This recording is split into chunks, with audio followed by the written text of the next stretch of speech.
Good morning, everyone. We're going to go ahead and read chapter 8 of Because of Winn Dixie. Let's see. Winn Dixie's bald spot started growing fur, and the fur that he had to begin with started looking shiny and healthy, and he didn't limp anymore. And you could tell that he was proud of looking so good, proud of not looking like a stray. I thought what he needed most was a collar and a leash. So I went to Gertrude's Pets, where there were fish and snakes and mice and lizards and gerbils and pet supplies. And I found a real handsome red leather collar with a matching leash. Winn Dixie was not allowed to come inside the store.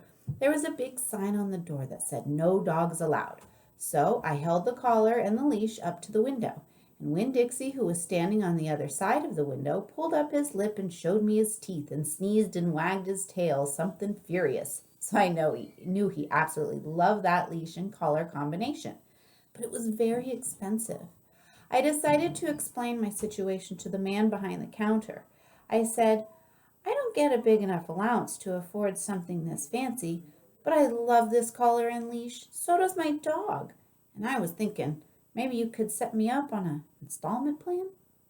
Installment plan, said the man. Gertrude! Someone screamed in a real irritating voice. I looked around. It was a parrot.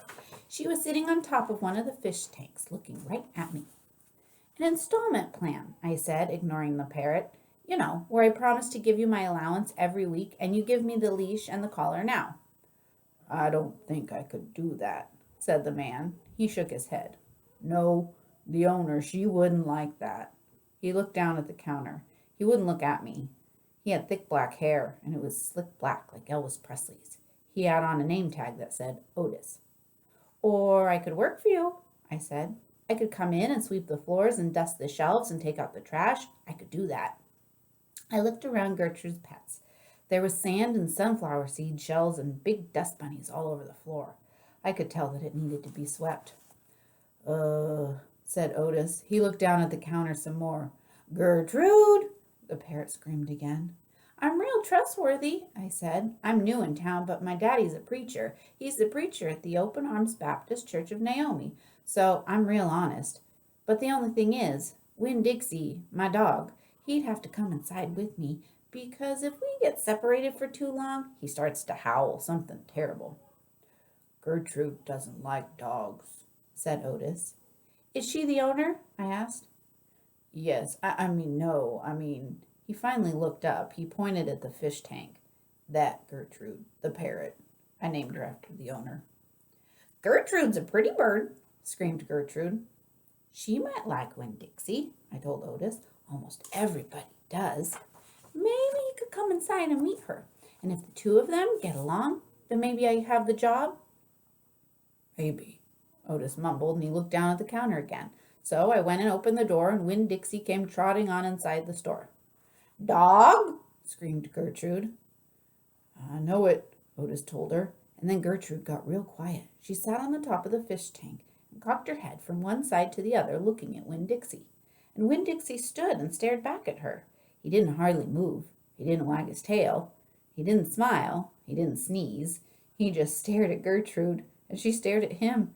And then she spread her wings out real far and flew and landed on top of Winn Dixie's head.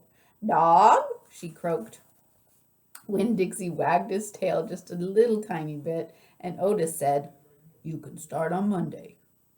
Thank you, I told him. You won't be sorry. On the way out of Gertrude's Pets, I said to Winn Dixie, You are better at making friends than anybody I have ever known. I bet if my mama knew you, she would think you were the best dog ever. Winn Dixie was smiling up at me, and I was smiling down at him, and so neither one of us was looking where we were going, and we almost bumped right into Sweetie Pie Thomas. She was standing there, sucking on the knuckle of her third finger, staring in the window of Gertrude's Pets. She took her finger out of her mouth and looked at me. Her eyes were all big and round. Was that bird sitting on that dog's head? She asked. She had her hair tied up in a ponytail with a pink ribbon. But it wasn't much of a ponytail. It was mostly a ribbon and a few strands of hair. Yes, I told her. I seen it, she said. She nodded her head and put her knuckle back in her mouth. Then she took it out again real quick. I seen that dog in church, too. He was catching a mouse. I want a dog just like it, but my mama won't let me get no dog. She says if I'm real good, I might get to buy me a goldfish or one of them gerbils. That's what she says. Can I pet your dog? Sure, I told her. Sweetie Pie stroked Winn Dixie's head so long and serious that his eyes drooped half closed and drool came out of the side of his mouth. I'm going to be 6 years old in September. I gotta stop sucking on my knuckle once I'm 6, said Sweetie Pie. I'm having a party. You want to come to my party? The theme is pink. Sure, I told her. Can this dog come? She asked. You bet, I told her. And all of a sudden I felt happy. I had a dog. I had a job. I had Miss Franny Block for a friend. And I had my first invitation to a party in Naomi. It didn't matter that it came from a 5-year-old and the party wasn't until September. I didn't feel so lonely anymore. So things are looking up for Miss Opal. And what I love about her is that she kind of does what she wants. She doesn't take no for an answer. She very much takes the initiative to make things happen in her life, and I admire that about her. So we will find out what happens in chapter 9 tomorrow. I hope you guys are enjoying the book. Have a great day. Bye.